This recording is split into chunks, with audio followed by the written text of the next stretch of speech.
एक छोटे से गांव में पूजा नाम की एक लड़की रहती थी, जिसकी खूबसूरती और अच्छाई का कोई जवाब नहीं था। वो अपनी मम्मी और छोटे भाई शिबू के साथ रहती थी।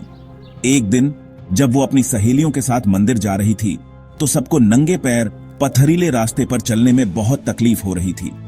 गांव वालों ने पूजा की हालत देखकर उसे अपनी चप्पलें देने की कोशिश की, लेकिन उसने मना कर दिया क्योंकि वो मंदिर जा रही थी। लेकिन उसकी सहेलियों को पूजा पर इतना ध्यान दिया जाना अच्छा नहीं लगा और वो उससे दूर होने लगी।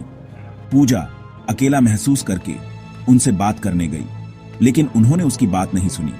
कुछ दिन बीत गए और एक शाम जब पूजा और शिबू बाजार से वापस आ रहे थे, किसी ने उसका दुपट्टा खींच लिया, जिससे वो गिर गई और उसके सर में चोट लग गई। वो खून से लथपथ जमीन पर पड़ी रही और शिबू उसे उठा नहीं पाया और उसे मरते हुए देखता रहा। पूरे गांव में मातम छा गया, सिवाय पूजा की सहेलियों के, जो अजीब तरह से खुश लग रही थीं। कुछ महीनों बाद गांव वालों को उसी रास्ते पर एक लड़की के रोने की आवाज आने लगी, लेकिन कोई दिखाई नहीं देता था। पूजा की सहेलियां जब वहां से गुजरती तो उस दिन के बारे में बातें करती जब उन्होंने दुपट्टा खींचने की प्लानिंग की थी। उन्हें क्या पता था कि कोई उनकी बातें सुन रहा है। जल्द ही रहस्यमयी मौतें होने लगी, बिल्कुल पूजा की तरह, और पूरा गांव डर के साए में जीने लगा। एक दिन शिबू ने किसी को उसे आवाज देते सुना। उसने देखा तो पूजा की आत्मा थी, जिसने बताया कि उसने अपनी मौत का बदला ले लिया है।